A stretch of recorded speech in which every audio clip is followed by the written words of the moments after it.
Hi friends, welcome to டெரின் ரைடன் channel. தினம் ஒரு தகவலில் இன்றைக்கி நம்ம பார்க்கக்கூடிய தலைப்பு என்ன அப்படின்னா, ஆன்டி ஆக்சிடென்ட்ஸ் அதிகம் இருக்கிற 15 உணவுகள் பற்றி தான் பார்க்க போகிறோம்.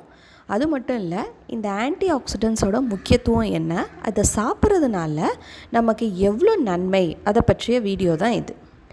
ஆன்டி ஆக்சிடென்ட்ஸ்ன்றது ஒரு ரசாயன கலவை. சரி, இதனால் நமக்கு என்ன பலன் அப்படின்னா, இது நம்ம உடலில் இருக்கிற மாசுக்களை வெளியேற்றதுக்கு உதவுது. அதாவது இந்த மாசுக்கள் நம்ம உடம்புல தங்கி இருந்தால் உடலில் நோய்கள் தங்குறதுக்கான வாய்ப்புகள் அதிகம்.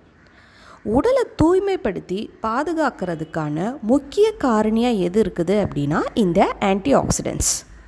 இந்த ஆன்டி ஆக்சிடென்ட்ஸு நிறைய உணவுகளில் அதிக அளவு இருக்குது. இந்த ஆன்டி ஆக்சிடென்ட்ஸ்ன்றது என்ன அப்படின்னா, கரோட்டினாய்டுகள், ஃப்ளோஃபோனாய்டுகள், மெலடோனின், விட்டமின்ஸு ஏ, சி, இ, ஃபைட்டோகெமிக்கல்ஸ், பீட்டா கரோட்டின், அது மட்டும் இல்லாமல் லைக்கோஃபைன், தாது உப்புக்கள், செலினியம் மற்றும் ஜிங்க் தான் இந்த ஒட்டுமொத்த ஆன்டி ஆக்சிடென்ட்ஸ். இது நம்ம உடம்புல போதிய அளவு இல்லை அப்படின்னா உடலில் நம்ம இருக்கிற ஃப்ரீ ரேடிக்கல்ஸ்களை கழிவுகளாக மாற்றப்பட்டு மலம் மற்றும் சிறுநீர் வழியாக வெளியேற்றது தான் இதோட வேலை. அதனால தான் ஆன்டி ஆக்சிடென்ட்ஸ் உடலுக்கு ரொம்ப முக்கியத்துவம் வாய்ந்ததாக கருதப்படுது. இது அதிகம் உள்ள காய்கறிகள், பழங்கள் நம்ம தொடர்ந்து சாப்பிட்டோம் அப்படின்னா நமக்கு எந்த நோயும் வராமல் இயற்கையாகவே நம்ம உடலில் நோய் எதிர்ப்பு சக்தியை அதிகரிக்கக்கூடிய தன்மை இந்த ஆன்டி ஆக்சிடென்ட்ஸ்க்கு இருக்குது. அது மட்டும் இல்லாமல் டைப் 2 சுகர் பேஷண்ட்ஸ்க்கும் புற்றுநோய், இதயம் நோய்கள் வராமல் தடுக்கவும் இந்த ஆன்டி ஆக்சிடென்ட்ஸ் பெரும் பங்கு வகிக்குது. சரி, இது எதுலெல்லாம் நிரம்பி இருக்குது அப்படின்னா, கிவி பழம். விட்டமின் சி அதிகம் உள்ள பழங்களில் இந்த கிவி பழமும் ஒன்று. இதில் விட்டமின் சி மட்டும் இல்லாமல் ஆன்டி ஆக்சிடென்ட்ஸ் அதிகமாக இருக்கிறதுனால இதை தவறாமல் உங்கள் உணவில் சேர்த்துக்கோங்க. அடுத்து பச்சை இலை காய்கறிகள், பாலிஃபினோலிக் ஃப்ளினாய்டு எனப்படும் ஆன்டி ஆக்சிடென்ட்ஸ் அதிகம் இருக்கிறதுனால புற்றுநோய் மற்றும் இதய நோய் வராமல் தடுக்கிறதுக்கு இது உதவுது. கீரை வகையில் பசலைக்கீரையில் அதிக அளவு ஆன்டி ஆக்சிடென்ட்ஸ் இருக்குது.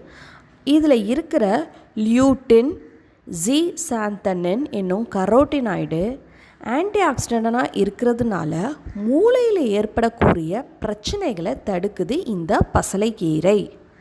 அதிலும் அல்சீமர் நோய் வராமல் தடுக்கவும் இது உதவுது. அடுத்து அவகேடோ. அவகேடோவில் விட்டமின் ஏ, சி, இ அதிகம் இருக்குது. இது சாப்பிட்டா நம்ம உடல் ஆரோக்கியமாக இருக்கிறது மட்டும் இல்லாமல் பொலிவாகவும் இருக்கும். முட்டைக்கோசுன்னு சொல்லக்கூடிய காயை எடுத்துக்கலாம், இல்லைனா கலைக்கோசுன்னு சொல்லுவாங்க. இதில் ஃபைட்டோகெமிக்கல்ஸ் அதிகம் இருக்குது. தேவையான நார் சத்துக்கள், விட்டமின்ஸ், தாது சத்துக்களும் அதிக அளவு இருக்குது. அடுத்த காய் என்ன அப்படின்னா பீட்ரூட். பீட்ரூட்டில் விட்டமின்ஸ், புரோட்டீன்ஸ், தாது உப்புகள் இருக்குதுன்னு நமக்கு தெரியும். இது நம்ம உடலை ஆரோக்கியம் வச்சுக்கிறதுக்கும் உதவுது. இதில் இருக்கிற பீட்டா அப்படின்ற வேதிப்பொருள் நமக்கு நன்மை அளிக்கக்கூடியது. இதில் இருக்க ஆன்டி ஆக்சிடென்ட்ஸு நம்ம உணவில் சேர்த்துக்கிறதுனால நோய் எதிர்ப்பு சக்தியை அதிகரிக்குது. அடுத்து பச்சை நிற காய்கறிகளில் முக்கியமானது இந்த ப்ரொக்கோலி. ப்ரொக்கோலியில் அதிக அளவு ஆன்டி ஆக்சிடென்ட்ஸ் மட்டும் இல்லாமல் ஃபைட்டோ நியூட்ரியன்ஸ் உடலில் இருக்கிற கழிவுகளை வெளியேற்றவும் பல நோய்கள்லேருந்து எதிர்த்து போராடவும் சிறந்ததாக அமையுது. அடுத்து ஆப்பிள். ஒரு ஆப்பிள் சாப்பிட்டா டெய்லி உடலுக்கு நல்லதுன்னு மருத்துவர்கள் ஏற்கனவே கூறியிருக்கிறாங்க. அது ஏன்னா ஆப்பிளில் அதிக அளவு ஆன்டி ஆக்சிடென்ட்ஸ் இருக்குது. An apple a day keep a doctor awayன்றது தான் பழமொழி. அடுத்து பூண்டு. பூண்டில் ஆன்டிபயோட்டிக் பொருள் அதிகம் இருக்குது. ஆன்டி ஆக்சிடென்ட்ஸ் மட்டும் இல்லாமல் vitamin A, B, C, selenium, இரும்பு சத்து, ஜிங்க் போன்றவையும் அதிக அளவு இருக்குது. இதை சாப்பிட்றதுனால நம்ம உடலில் பிளட் ப்ரெஷர், அதாவது இரத்த அழுத்தம் குறைவாக இருக்கிறதுக்கும் இது உதவுது. அடுத்து குடமிளகாய். கரோட்டினாய்டுகள், விட்டமின் சி, ஆன்டிஆக்சிடென்ட்ஸ் அதிகம் உள்ள காய்கறிகளில் ஒன்று தான் இந்த குடைமிளகாய். இதை நம்ம உணவில் சேர்த்துக்கிறது இன்னும் நல்லது.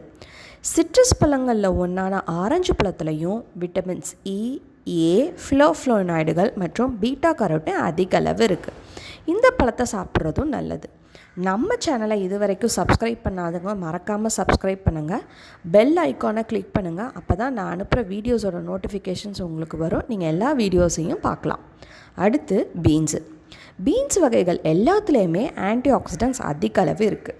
இது நம்ம உணவில் சேர்த்துக்கிறதுனாலையும் ஃபெர்ரி பழங்கள், ஸ்ட்ராபெரி, செரி, ப்ளூபெர்ரி, ராஸ்பெர்ரி போன்றவை புரோட்டீன், விட்டமின்ஸ் இது மட்டும் இல்லாமல் ஆன்டிஆக்சிடென்ட்ஸ் நிறையா இருக்குது. உடலில் இருக்கிற கொழுப்புகளை கரைக்கவும் தேவையற்ற கழிவுகளை வெளியேற்றவும் இந்த ஃபெர்ரி பழங்கள் உதவுது.